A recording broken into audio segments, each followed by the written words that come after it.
My name is Lan Phan. I'm the CEO of Community of Seven, former Fortune magazine.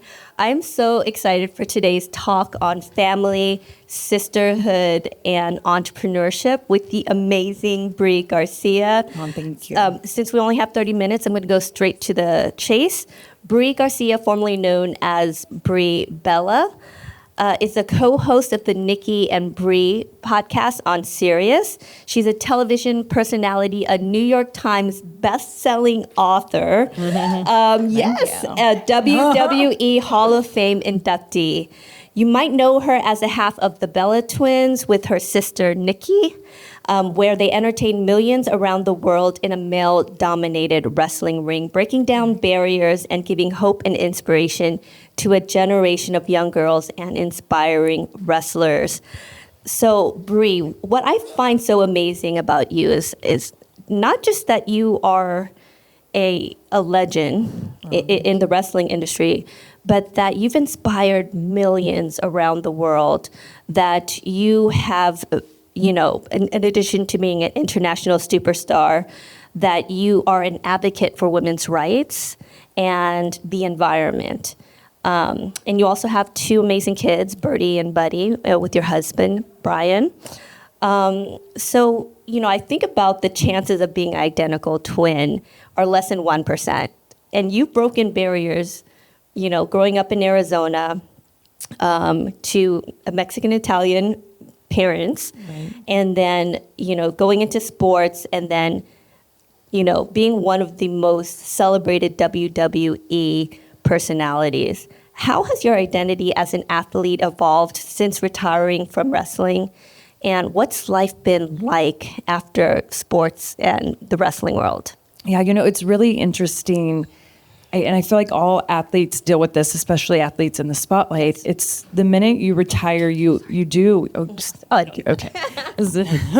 You do lose your identity a little bit, because for so long you identified yourself as that superstar. I was Brie Bella, and everywhere I went, I was Brie Bella. It was Brie Bella.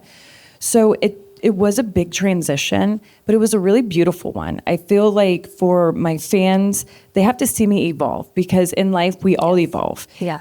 You get to grow up, you get a little wiser, you get married, and I instantly started to see myself as a wife. I started to identify myself as a mother, which was I will say the best thing to transition to was being a wrestler into motherhood. But I think also being a pro wrestler, we are in entertainment too. So I was used to storylines. I was used to the media, being on the reality shows. So I felt like I'm good at branding, because I've been branding the Bella Twin name. And so it was being an entrepreneur, and that transition felt a lot more easier than I thought. And I think as an athlete too, you're very determined. It's embedded in us to know, like, practice makes perfect. Yeah. Hard work pays off. So I took all the things I learned being an athlete, and I just took into my next stage in life as a mother and an entrepreneur. And let's just talk about the barriers that you face, because when you and your sister first launched as the Bella Twins on the WWE, you were given no budget, and you basically created a genre like focusing on women. And in some ways, the management wasn't really even supportive. And yet you became probably one of the biggest franchise of the WWE.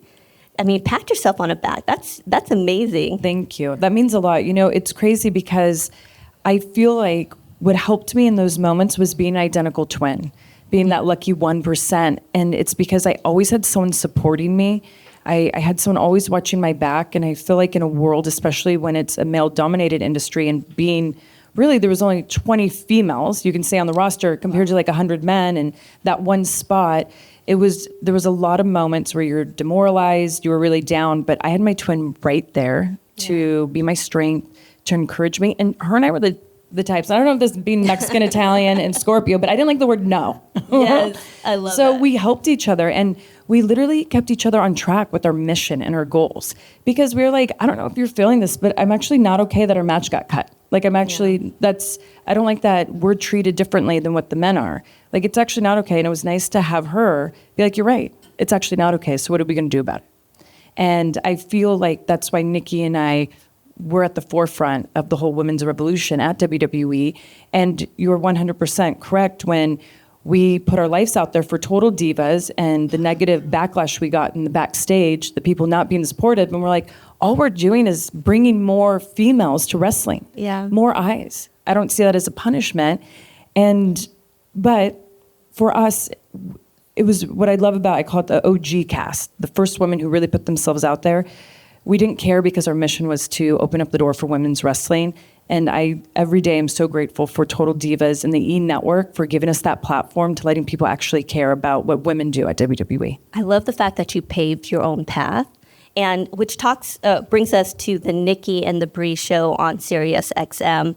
I love that you have this new platform. Tell us more about it, and what are some of the topics you guys talk about? Oh, goodness. Earmuffs on some of them with Nikki, but, so many people miss us from Total Bellas. Like, they're always like, we want to see you guys back on reality. But what Nikki and I realized is we took what we did on reality television and just brought it to our podcast platform. It feels like when you're listening to us on our podcast, you feel like you're living the episodes of Total Divas, Total Bellas. And also, we were like, we love to talk. Like, podcasting's great. And the one thing I appreciate about podcasting that actually sometimes the reality shows didn't give us is more depth. Like, we could actually explain ourselves. I felt like so many times Nikki and I are like, I think we're being misheard, or people aren't understanding. Well, in the podcast world, you have enough time to explain. You can get really deep. And when you listen to the Nikki and Brie Show, we literally open ourselves up to let you know we're just humans, we're just mothers, we're just wives, we're trying our best. So many trial and errors, and you know what? As long as you're trying your best, that's okay. And I think people appreciate that.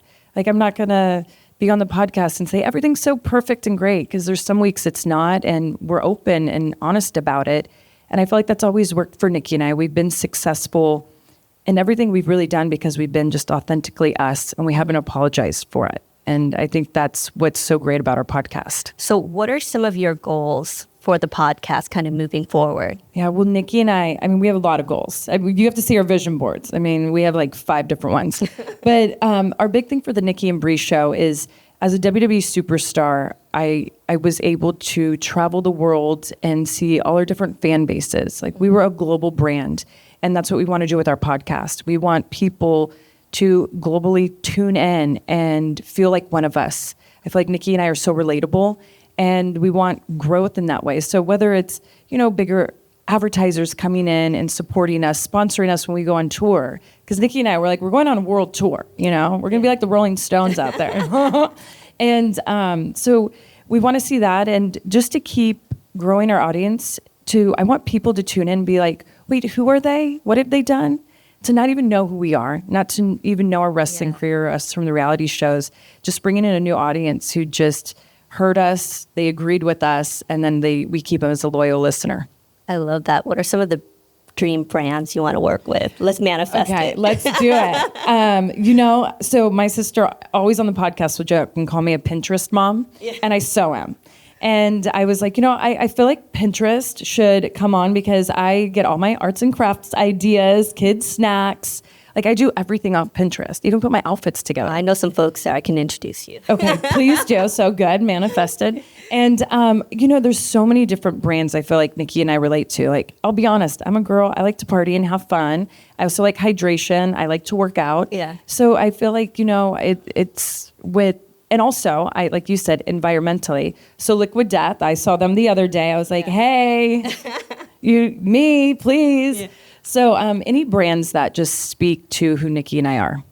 I love that. So let's talk about family. How do you balance family and motherhood and building an empire? I have to have a priority list. And I used to think I could just manage it all. And I got very overwhelmed. And what I realized is I made 4 pillars, and I have it all written out on a board. And I have my family pillar. I have my work one, which is our wine brand and the podcast. I have entertainment, so my hosting gigs. And my 4th pillar is self-care.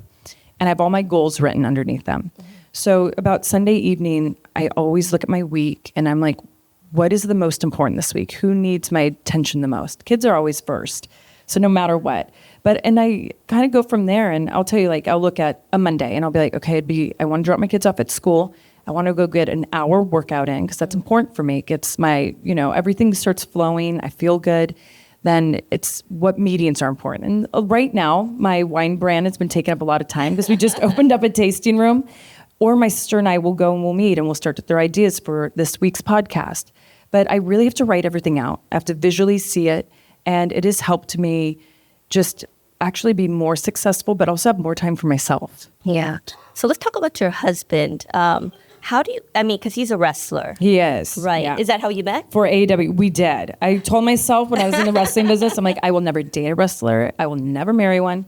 And then I did. Like, how did you guys meet exactly? Was it just So we were in a storyline together. And let me tell you, he and I were not each other's favorite because I was the party girl and he was like the book nerd. And he was always like, oh, the Bellas are so loud. And I was like, Brian is so grumpy all the time. And we started to talk because we were in this storyline. So we spent a lot of time together. And it was so crazy. We both realized we had the same political views, the same views on the world. Yeah. We had the same interests, like everything, our hobbies. And I was like, whoa, like instant connection. And I just started finding myself, we both did, just having really long, deep conversations. And we actually started off as friends. And then I just fell in love, and that love is still there and so strong. And I feel like I really did marry my best friend and just an amazing partner in life. And how involved is he with your professional pursuits, like from the wine business to the podcast? He is the most supportive husband in the world.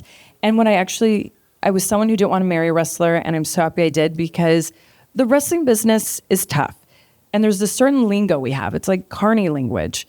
And we get to speak it to each other. And like every night when we get in bed, he'll tell me like about his storylines and I'll give him ideas. And then we'll like chat about it. And we're like, no.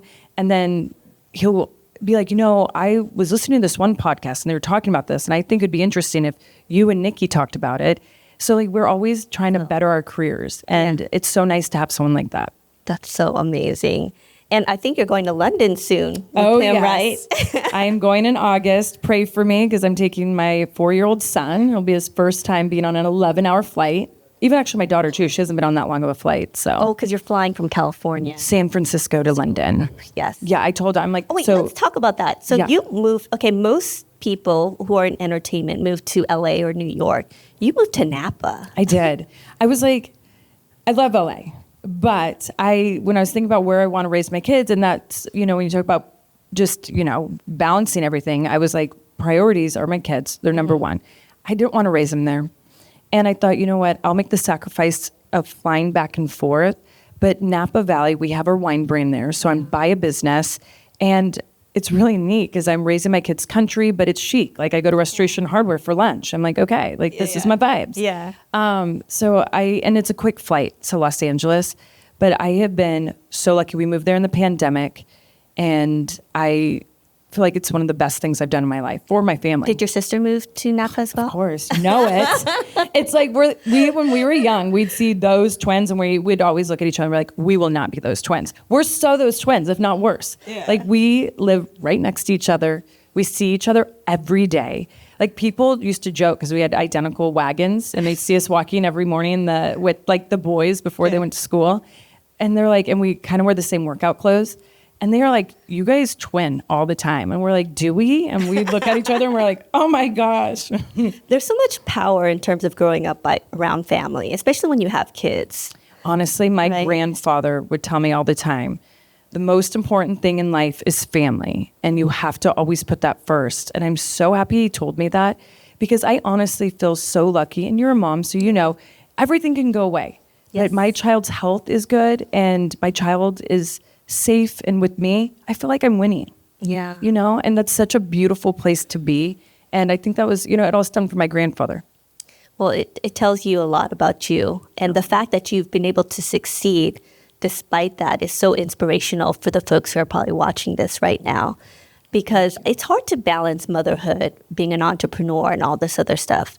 But I really believe when you put family first, everything falls into place. For sure. Yeah. My mom used to always tell me, how do you measure success? Because it's different for everyone. Is it financially? Is it happiness? And I remember I was like, happiness. She's like, well, then really think what makes you happy. And you put those things first, you will be successful. And she is 100% right. What makes me happy is singing Taylor Swift in the car with my kids on our way to school. Yeah. When I walk up to pick up my kids from school and they like see me and they wave real big and they're like, Mom, I like every time, it's like they've done it 100 times. Yeah. I still love it. Yeah. I'm going to be so sad when they don't do it. And my mom was right. Like, I feel so successful because I realized quickly what made me happy and I put those things first. And I've said no to big gigs that I'm like, should I not? But I didn't want to be away from the children. So, and I'm still got opportunities coming my way. I still am successful in career. So I feel like that's why it's so important to just write it down. And Nikki and I will talk about it on the podcast all the time, journaling. It's like, go back to your 5-year-old self. Well, not even maybe 5. Maybe I was 10 when I had my Dear Diary. Yeah. But it's like you have to go back and write and really just express yourself. And you'll know so much more of your wants in life when you write it down. No, so there's actually a fact that you're 40% more likely to get something done if you write it down. And there's like the power of journaling. It is. I mean, I have so many, and my husband journals. Yeah. And so, and like there's times he's on the road and I go peek and I'm like, oh my gosh, should I be reading this? But I am like, he and I both love it. And my daughter now does. Yeah. And she's only 7 and she writes the cutest things because she wants me to read everything. And I think she's actually what I love about her journaling is it's a lot of gratitude. Like, I love that mommy played with me today, or I love that London is her best friend. London gave me her ice cream or something. Like, it's really cute to see what she writes down. She's always grateful. I love this. So this is the last question. I'm going to change it up a little bit because my daughter, Morgan, who's 9, is watching and she's a big fan. What advice would you give to young girls out there? You know, I feel like when I was a young girl, I never thought I was capable of anything. I don't know if it was the home I was in and things just felt so far out of reach, but I wish I would look at 9-year-old Brianna and be like, you're so capable and one day you're going to see the world, because I never thought I ever would. And I really didn't know what I wanted to be, which always made me feel that I guess I'll be nothing. And so I just wish I would tell her, like, you're so capable, whatever you're daydreaming about, because I was a daydreamer. Yeah. Like, those can come true. Like, impossible is possible. Go for it. And I just wish I had more confidence in that.